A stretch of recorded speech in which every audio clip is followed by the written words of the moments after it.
This is the Synology DS220j, my honest first take. It's a no-fuss way to build a personal cloud and centralize backups at home, with some real strengths and a few hard limits you need to accept from day one. If you're new to this, a NAS is basically a small computer with hard drives that sits on your network.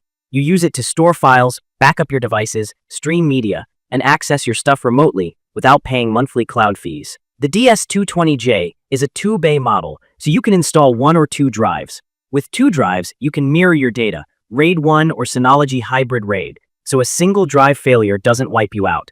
Key features that matter most to me are the Realtek RTD1296 quad-core 1.4 GHz processor, 512 MB of DDR4 RAM, 2 drive bays for 3.5-inch or 2.5-inch SATA drives, 1 gigabit Ethernet port, and 2 USB 3.2 Gen 1 ports. It runs Synology's DSM software, which is the reason people choose Synology. From my experience, DSM is clean, friendly, and surprisingly powerful.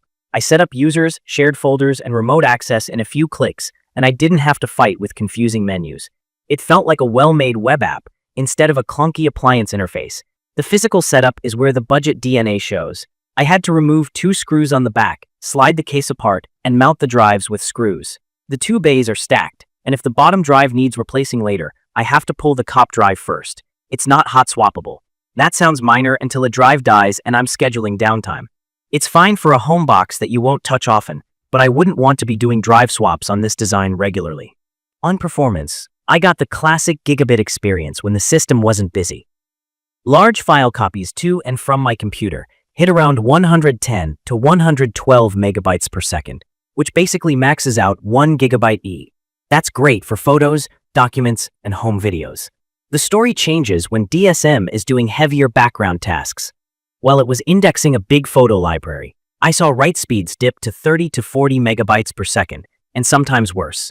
The culprit is the 512 megabyte memory ceiling. In my opinion, that fixed, non-expandable RAM is the biggest constraint.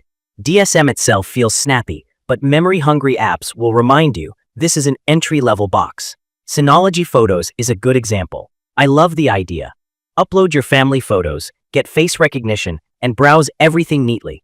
On the DS220j, large imports made the system crawl. I've had the Photos web app take ages to load and even stall if I tried to do too much at once. Letting the indexing run overnight helped, and keeping other packages closed while that happens made a difference. Still, this is where you run into the practical limits of 512 megabytes. If your plan is to dump hundreds of thousands of photos and expect the app to fly, you'll be disappointed. Media serving is a mixed bag. As a plain file server for a smart TV or Apple TV that can play the file as is, it's great. That's called direct play. If the client can't handle the video format and asks the server to convert it on the fly, that's transcoding, and this CPU doesn't have the hardware muscle for it. Plex will struggle with 4K and even some 1080p transcodes. It's perfect for a library where your playback devices are modern and compatible, or you're okay converting files ahead of time. It's not a one-box transcoding machine. The network side is simple, a single 1 gigabyte port. For a starter NAS, that's fine, but there's no link aggregation or redundancy. If you want faster than gigabyte or multiple network paths, this isn't the one. The 2 USB ports came in handy for external backups. I used Hyper Backup to push snapshots to a USB drive and felt better knowing I had an offline copy.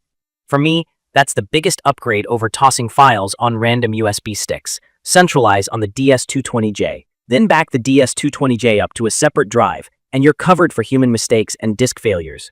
Noise and thermals are decent, with a caveat. On paper, it's quiet. In practice, the fan tone matters more than the decibels. My unit had a subtle low-frequency tick under certain speeds.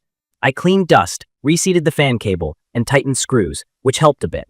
DSM lets me pick fan profiles. Quiet mode gave me a nicer sound, but ran the drives a little warmer. Cool mode kept temps low, but the fan tone was more noticeable. I wouldn't call it loud, just not library silent. Placement helps. On a wooden shelf, it was more resonant than on a padded surface. Power draw is a win. It sips energy, so leaving it on 24/7 didn't make me nervous about the bill.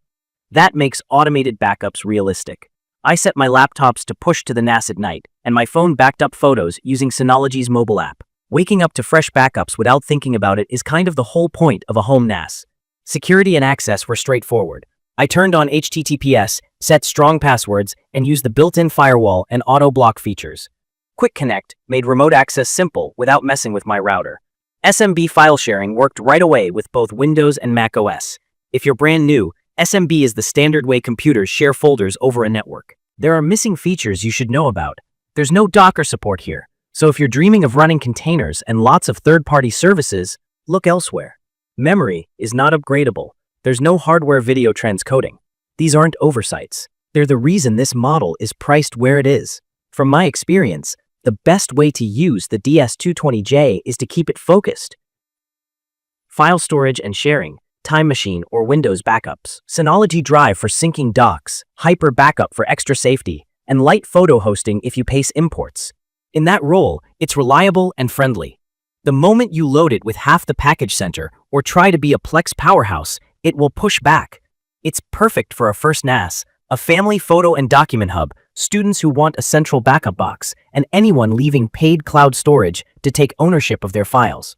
In my opinion, DSM's polish is the secret sauce. Even with humble hardware, the experience feels cohesive and approachable. And that matters a lot if you're not a network admin. I'd recommend this for people who want to set it and forget it home server on a budget and can live within the limits. If you know you want Plex transcoding, Docker, more RAM, and faster indexing, I'd steer you to something like the DS220 Plus or a current Plus series model. You'll pay more upfront, but you'll skip the upgrade itch that hits once you start exploring more apps. In conclusion, the DS220j nails the basics with very low power use and excellent software, and it asks you to respect the guardrails. As a simple personal cloud and backup appliance, it's easy to like. As a do-everything mini server, it's not built for that. If you match it to the right job, it delivers exactly what it promises. If you found this helpful, subscribe to the channel and drop your questions or your own DS220j experience in the comments. Thank you for watching.